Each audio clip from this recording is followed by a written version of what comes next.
rirya y'inanga ryavuzwe ya Dawidi kugira ngo abeho gukira kwa Sawuli. Umwigisha niho nzibera ntawusa nawe mwami.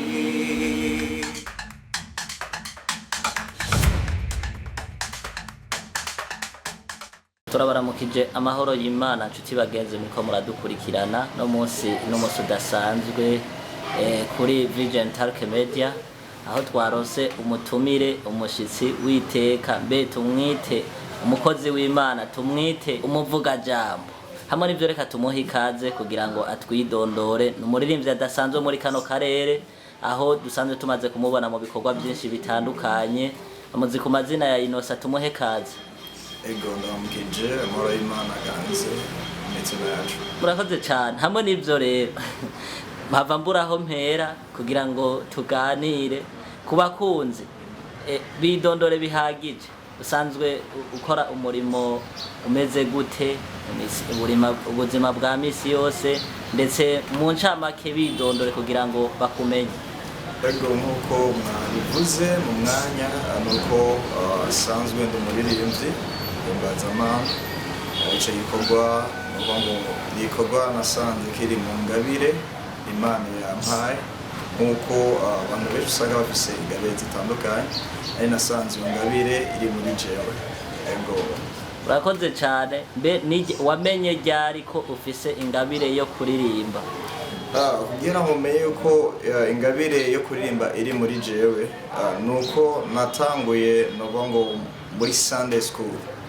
Muri Sunday school abantu benshi baca babitahura, bitanguriyemwo ndabibamwo, hanyuma ntangura rero kuza ndametriza mu bintu bijanye no kuririmba mugana hereye muri Sunday school. Umunsi wa mbere umenya ko ufise ingabire yo kuririmba wabiboneye he? Mbe nababikubwiye? Kugira ngo menye yuko ufise iyo ngabire, nuko ubwa mbere jewe ubwanje naravyibonamo. Jewe ubwanje naravyibonamo kuko bavuga ngo wambaye ikirezi ngo ntamenya ko cera, ariko je namane ndavyibonako, hano abandi baza kubimbwira yuko ndabizi. Murakoze cyane. Mbega muri make kuririmba ni iki? Okay, murakoze cyane. Ndi kibazo mwe kiroroshe, ariko menga icongera menga kiragoye, ariko kuririmba ubwa mbere tumanza tukamenya mbega kuririmba ni iki. Canke hariho benshi bakunda kwitiranya gutazira no guhimbaza. Ivyo ni ibintu bibiri. Rero hariho kuririmba kono gutazira no guhimbaza. Tubwire rero duhere ku kuririmba. Kuririmba ni kugira ngo umenye yuko ufise ingabire yo kuririmba, nuko bamenya yuko canke umuririmbyi numuhuza w'abantu n'Imana. Okay, muratubwiye ko umuririmbyi ari umuhuza w'abantu n'Imana. Mbega gutazirana? Gutazira twumvise gutazira harimo ico bitwa izina. Dutazira izina. Akarorero, iyo turiko turatazira tuvuga ubukuru bw'Imana, tuvuga ic'Imana iri mu buzima bwacu. Yandi majambo urabwiye ko itandukaniro riri hagati yo kuririmba no gutazira. Mbega umuntu nawe, kubera ko hariho abantu benshi bashobora kugenda batazi ko bafise ingabire yo kuririmba canke gutazira, bo bibonera kuki? Bazimenyera kuki ko bafise iyo ngabire? Ni kuvuga ngo Imana yatanze isabagere ingabire ko ari muri iyo ngabire yo kuririmba, nuko abona arafuye ivyamwa biri muri iyo ngabire yo kuririmba. Kuko twese turashobora kwitwa ngo turabaririmbyi, mugabo wakora ico gikorwa asanga nta fuye, nta vyamwa bigaragara muri bo, kandi nawe ubwawe urabona nubwo uri kurabikora atahantu uri kurashika. Niko nabivuga. Okay, none kugira ngo ubone ko ufise ivyamwa, eske n'abantu babikubari canke bigenda gute? Okay, ni kuvuga ngo mu ngabire yose wo gukora utabona ico bitwa inyungu ni kuvuga ngo ubu uri mu ruhombo kubera nimba uririmba ni ukuvuga ngo ntubone ahantu uri kuragera bari majambo uri gukorera ubusa ni uko ukora ubona iyo uri kuraca niyo avantage novuga. Okay, urakoze cyane. Ni umuririmbyi dusanzwe tukumenyeye mu ndirimbo zitandukanye, harimo yarabirangije, harimo n'izindi nyinshi zitandukanye. Tuvuge ko aba kugira ngo uje muri izo ndirimbo babonye ko hari ivyamwa usanzwe ufise, nuko babonye vya vyamwa watubarira. Mbega nikihe kikunezera iyo uko urakorana n'abandi mu gikorwa cyo kuririmba no gutazira? Ego umbajije neza ikibazo kijanye n'indirimbo yarabirangije ni muririmbyi Faustin Baraka. Ni kuvuga ngo kuba narabaye muri iyo ndirimbo yiwe nuko yabonye ko ariho ikintu fise noshobora gutera muri iyo ngabire muri iyo ndirimbo, nuko yandonde kugira ngo ifashanye kuko hariho benshi b'abaririmbyi bizwi ko arabaririmbyi muga batigeze barondera. Nuko rero novuga ngo faveur yico ikiri muri jewe yarandondeye kugira ngo shobore kumufasha muri iyo ndirimbo kugira ngo shobore gukunda tuyikora iyo ndirimbo cyane. Nkuko dusanzwe benshi canke bibaza ko kuririmba mu yandi majambo haraba umuntu yigeze kumbwira ko kuririmba ari ubuzima. Nawe woba wemeranya nawe? Ego cyane, kuririmba n'ubuzima kuko bituma ushika ahantu toshitse, bituma uhura n'abantu mutohuye cyangwa kwicarana n'abantu mutokwicarana. Ego kuva utanguye kuririmba nikihe kintu umaze gukora kikakunezera? Nuvuga ngo ikintu kimaze kunezera nuko kuba muri no ngabire yo kuririmba, nuko nagiye mpura n'abantu batandukanye abo tutari tuzinanye tukamenyana ndetse n'ibibanza bitandukanye, kandi kuririmba nuvuga ngo bitanga n'umunezero. Iyo uri mu mubabaro ugafatwa akanya ko kuririmba bisha mu mubabaro waheze. Kuririmba rero novuga byinshi cyane bijanye n'inyungu yo kuririmba. Reka bibarize, hariho abantu benshi basanzwe bazi ko iyo uri umuririmbyi ufise ingabire yo kuririmba atakindi kintu kiriho wokora woca uguma uri umuririmbyi. Mbe nawe utahurana nabo? Okay, kuri ico kibazo je novuga ngo habaho kwihenda kuko kwitwa umuririmbyi uri mu ngabire yo kuririmba. Rero mu buzima naho usanzwe umuntu yokora kugira ngo ashobore kwiteza imbere mu ngabire yiwe, kuko iyo udakoze ndavuga ngo hariho ivyo udashobora kuronka, hari ahantu udashobora kugera mu buzima. Rero kwitwa ngo umuririmbyi gusa atakintu uriko urakora, ndavuga ngo ni nk'umuntu aba akorera mu ngabire ndavuga ngo y'ibikuba vy'Imana, ni kuvuga ngo wewe arunguka mu buryo bw'impemu, ariko hageze mu mubiri usanga ari umuntu aguma asegerereza. Rero ni byiza ko urondera ikintu ushobora gukeya kikwinjiza amafaranga kugira ngo ushobore nawe kwiyungunganya mu bikorwa kanaka canke mu byo ukeneye mu buzima bwa misi yose. Urakoze cyane. Dusanzwe tuzi ko tukuzi mu bikorwa byinshi bitandukanye, aho dusanzwe uri no mu bigisha b'amajwi. Mbega ico gikorwa naco ugifatikanya gute n'igikorwa cy'uburirimbyi? Birafatanye canke n'igikorwa kiri ku ruhande? Ni kuvuga ngo kuri ico bijanye no gufasha ibintu bijanye n'amajwi, novuga ngo igikorwa cyo kwigisha canke cyo gufasha abandi mu bijanye n'amajwi, novuga ngo birafatanye, ugomba gufatana kuko nuko umanza ukamenya ibyo bintu byo kuririmba mu gafasha abandi. Umva ni don ibi iri muri wewe bijanye no kuririmba, hanyuma ivyo usanzwe uzi ukabifasha n'abandi bashobore kumenya mu bijanye nayo majwi. Akoze kuva utanguye kuba umwigisha w'amajwi, hoba hariho abo umaze gufasha bakagera ku rugero ku buryo nawe unezera? Ego cyane, ndashima cyane rwose. Ndafise bashika kuri 3.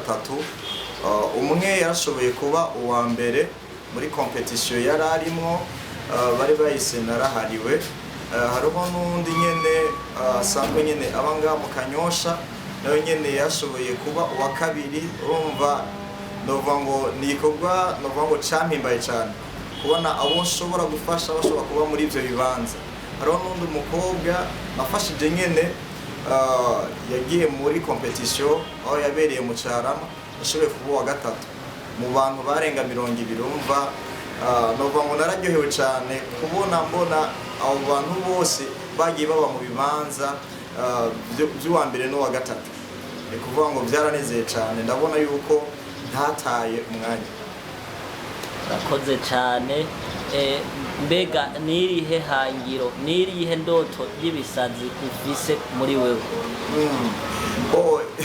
Ihangiro ufise nuko hari ahantu ngomba gushika kuko kuba mu ngabire ntucuvuga ngo namaze ngo gushika ngo nta handi ngomba gushika oya mu ngabire ni kuvuga ngo buri muntu wese arakora ariko hari ahantu aba agomba gushika ntushobora kuvuga ngo warahejeje gushika oya banamba nabo nuvuga ngo bamaze gutera imbere turavuga nka ba David Dudu Fotra baracakora kandi n'abatama canke n'abaririmbyi tuzi babubahwa twamenye mu ndirimbo zitandukanye n'ubu baracakora. Rero iyo bari baramaze gushika nuvuga ngo ntibaba bagikora ariko n'ubu baracakora. Rero nkatwe nuvuga ngo tukiri hasi tukiduga nuvuga ngo turacafise urugendo rurerure. Rero ndacabandanya nkora. Akoze cyane tugushimire. Hamwe n'ivyo mfise akabazo nagomba ndakwibari. Kuririmba ari ugusenga kabiri. Mbega nawe bivuga kwiki? Kuririmba twumvise ijambo n'ugusenga kabiri. Ni kuvuga ngo n'amajambo hariho ukuririmba. Akarorero ndaguha kuri Paulo na Sila bari mu ibohero. Novuga ngo icatumye babohoka canke icatumye ijya minyororo ibavako nuko ngo habayeho ngo ukuririmba no gusenga. Barasenga bongera baririmba. Bivuze rero no gusenga kabiri. Bo bumva bica bitahurika. Nuko ibanga rya mbere bame ati niyo twaririmba bifatanije no gusenga hari ubundi bushobozi. Akandi karero ca naguha David yahawe akazi kwa Sauli kugira ngo ashobore kuzara mucurangira kugira ngo ijya mpemu yari yarungiswe n'Imana ishobore guhura. Rero nta kandi kazi yari afise ko ari gucuraranga ariko gucuraranga gusa uca twibaza mbega nibwo bushobozi bwaje kuba impact ku buzima bwa Sauli ariko hari ubundi bushobozi bwaherekeza ari ryaje y'inanga yabuzwa ya David kugira ngo aruho gukira kwa Sauli. Nibaza ko bariko baradukurikirana bariko barumva ubusobanuro canke insiguro z'umukozi w'Imana tumwite prophet simba nibeshe ndakwise prophet. Oya burya nasanze bavuga ngo amagarade canke buri muntu wese mu ngabire yiwe abakora nuko yitirwa iryo zina ndumuririmbyi birahagije. Muri make tukwite worshiper.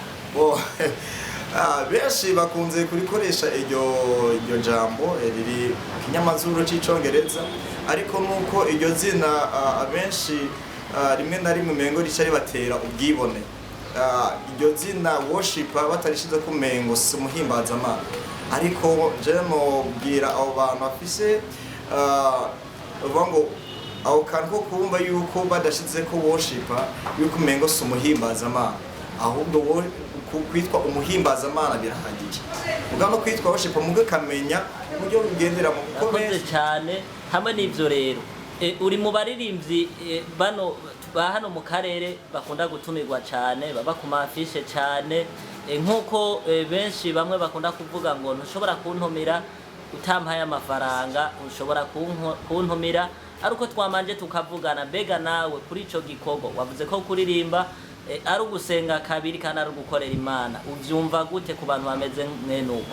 Ego hama kuri ico kibazo mbajije byukuri twama twitabiriye mu bikorane bitandukanye vya hano mu karere kacu ka Kanyosha n'ahatandukanye za Kinama turatujayo n'ubu twafise ubutumire mu Kabezi naho nyene tuba turiyo kugira ngo duhimbaze Imana. Rero novuga ngo ico kibazo mbajije cerekeye nuko usanga umuntu atumiwe aca amanza gusaba akanoti rekana yuko ngo kugira ashike muri ico kibanza bamutumiyemwo yuko bumanza gutanga amafaranga yuko bamanza kumuha amafaranga. je novuga ngo sinzi hari gutandukanya, hari umuntu usanga afise iyo mpemu, je novuga ngo ni mpemu yo gusegerereza, je nditwa yuko ari mpemu yo gusegerereza kuko turazi yuko twama dufise imanza mu miryango yacu, rero urashobora kwikora ko umuntu akaza akagufasha atari uko amanjije kumuha amafaranga ukambwira ati ndakeneye uzufashe kino gikorwa. Rero je novuga ngo ni igikorwa cyo guhimbaza Imana, ni kuvuga ngo uwo muntu yiyumvire yuko yo guha déplacement uzuyakira mugabo utarinze kuyamusaba. Bakoze cyane. Rero abariko baradukurikirana, reka ubidondore ubibwire neza kubera ko ntibarakumva, ubibwire biciye mu kadri, mu guhibongoza, mu guhimbaza Imana. Kazi ego urakoze.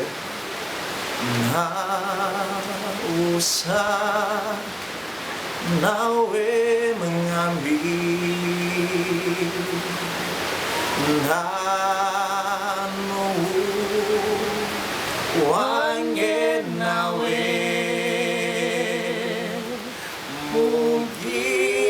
mubwiza bwawe niho nzibera,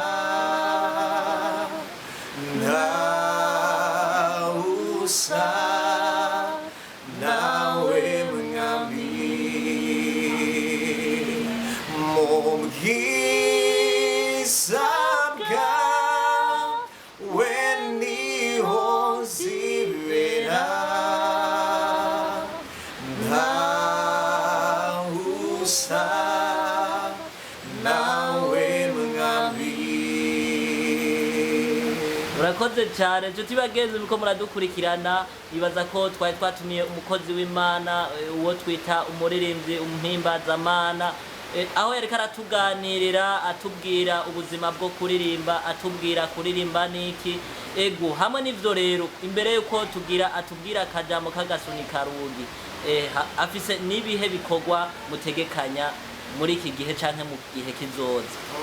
Novuga ngo mu bikorwa novuga ngo dutegekanya nuko ariho indirimbo ntarakora, iyo novuga ngo biri mu bikorwa ndiko ndagerageza gupanga kugira ngo nshobore gukora mu ndirimbo ntarakora, ziranditse ariko novuga ngo uyu mwaka canke mu mwaka utangura uza ashobora kuzikora kugira ngo zitangure gutembera mu bantu kugira ngo bakire message zoba ziri muri izo ndirimbo, kuko zoba zifise message zikora ku mitima cyane kugira ngo abatarakira ubuzima bwo guhimbaza Imana bakire ubuzima bwo guhimbaza Imana biciye muri izo ndirimbo.